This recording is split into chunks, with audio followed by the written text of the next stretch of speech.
අද අපි කතා කරන්න යන්නේ හුඟක් දෙනෙක් අත්විදින හැබැයි වැඩිය කතා නොකරන මාතෘකාවක් ගැන. ඔබ උදේට ඇහැරෙනකොට හකු රිදෙනවද? නැත්නම් කිසිම හේතුවක් නැතුව දත් හිරි වැටෙනවා වගේ දැනෙනවද? සමහර විට ඔබේ සහකරු හෝ සහකාරිය පවසනවා ඇති ඔබ නින්දෙන් පුදුම ශබ්දයක් පිට කරමින් දත් මිටි කනවා කියලා. අද අපේ වීඩියෝ එකෙන් අපි කතා කරන්නේ නින්දේදී දත් මිටි කෑම. එහෙමත් නැත්නම් වෛද්‍ය විද්‍යාත්මකව බෘක්සිසම් කියලා හඳුන්වන තත්ත්වය ගැනයි. ලොවම එක මිටට අපි ඉස්සෙල්ලාම බලමු මොකක්ද මේ බෘක්සිසම් කියලා කියන්නේ කියලා. ඒ කියන්නේ දත් මිටි කෑම කියන්නේ මොකක්ද කියලා. සරලම කිව්වොත් බුක්සිසම් කියන්නේ අපේ කැමැත්තෙන් තොරව දත් තද කිරීම හෝ දත් එකිනෙක ඇතිල්ලීමයි. මේ දවල් කාලයේදීත් වෙන්න පුළුවන්. ඒකට වෛද්‍ය විද්‍යාවේ කියනවා awake bruxism කියලා. ඒ වගේම තමයි වඩාත් හානිකර වෙන්නේ නින්දේදී සිදුවන දත් මිටි කෑමයි. ඒකට වෛද්‍ය විද්‍යාත්මක කියනවා sleep bruxism කියලා. ඒ වෙලාවට අපේ හකුවලට යෙදෙන පීඩනය අපිට පාලනය කරන්නට බෑ. දැන් ඔබ කල්පනා කරනවා ඇති ඇයි කෙනෙක් නින්දේදී දත් මිටි කන්නේ කියලා. මෙයට හේතු කිහිපයක් තියෙනවා. එකක් තමයි මානසික ආතතිය සහ කාංසාව.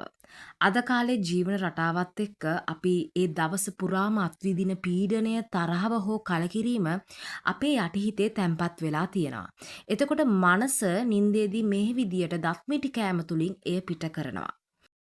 දෙවෙනි කාරණය තමයි ඔබගේ දත් පිහිටීමේ ගැටලු තිබීම. උඩ සහ යට ඇන්දේ දත් නිවැරදිව එකිනෙක ගැටෙන්නේ නැතිනම් මොළය ඔබ නින්දේදී උත්සාහ කරනවා ඒ දත් ටික හරියාකාරව ගලපන්න. ඒ කියන්නේ අපේ වචනෙන් කියනවා නම් දත් ටික සෙට් කරන්න මොළය විසින් උත්සාහ කරනවා. ඒ උත්සාහය දත් මිටි කෑමක් විදිහට පේන්නට පුළුවන්. ඒ වගේම තමයි නින්දේදී ගැටලු තියන අය. ඒ කියන්නේ නින්දෙන් ගෙරවීම හෝ හුස්ම හිරවීම වැනි තත්ත්වයන් තියන අයටත් මේ බෘක්සිසම් තත්ත්වය ඉතාමත්ම වැඩි. ඒ වගේම තමයි ඔබගේ අයහපත් ජීවන රටාව. අධික ලෙස දුම්වැටි භාවිතය, මත්පැන් සහ ප්‍රමාණයට වඩා කැෆේන් අඩංගු දේවල් ශරීරගත වීම මගින් ස්නායු පද්ධතිය උත්තේජනය වෙලා මේ වගේ දේවල් සිදු වෙන්නට පුළුවන්. දැන් අපි බලමු මේකෙන් ඇතිවෙන හානිය මොකක්ද කියලා. සමහරු හිතනවත් ඇති මේක මහ ලොකු දෙයක්ද, දත් මිටි කනවා කියන එක මහ ලොකු දෙයක්ද, මේකෙන් ලොකු හානියක් වන්නේ නැහැ කියලා. නමුත් ඒක එහෙම නෙවෙයි. දිගු කාලීනව දත් මිටි කෑමෙන් ඔබේ දත්වල එනමල් එක ගෙවි ගිහින් දත් හිරි වැටීම ඇති වෙන්නට පුළුවන්. ඒ විතරක් නෙවෙයි, දත් කැඩී යාමට හෝ හැලී යාමටත් පුළුවන්. ඒ වගේම තමයි ඔබේ හකු සන්ධියේ අධික වේදනාව සහ කන්නසලින් ඉතාමත් අධික හිස රදයක් ඔබට ඇති වෙන්නටත් පුළුවන්. ඒ විතරක් නෙවෙයි, කාලයක් යනකොට ඔබේ මුහුණේ හැඩය පවා මේ දත් මිටි කෑමට වෙනස් කරන්න පුළුවන්. දැන් අපි බලමු මේකට තියෙන විසඳුම් මොනාද කියලා. අපි කොහොමද මේක නවත්තගන්නේ? මෙන්න ඔබට අත්හදා බලන්න පුළුවන් දේවල් කිහිපයක්. මවුත් ගාඩ් එකක් භාවිතා කිරීම.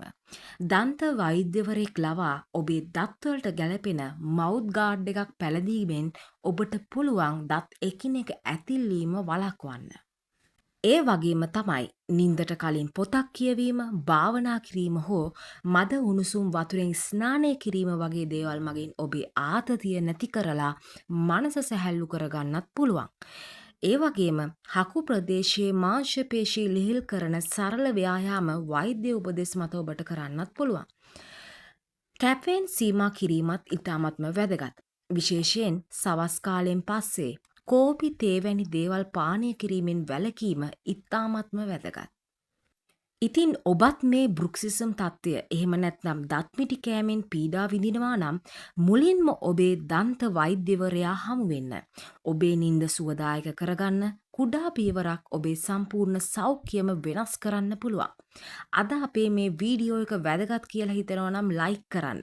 ඔබේ අදහස් කමෙන්ට් කරන්න. තවත් කෙනෙකුට දැනගන්න මේ වීඩියෝ එක ෂෙයා කරන්න. අපේ channel එක subscribe කරන්න. තවත් ඔබට වැදගත් මේ වගේම වීඩියෝ එකකින් අපි නැවත හමු වෙමු. එතෙක් ඔබට නිරෝගී දවසක් ප්‍රාර්ථනා කරනවා.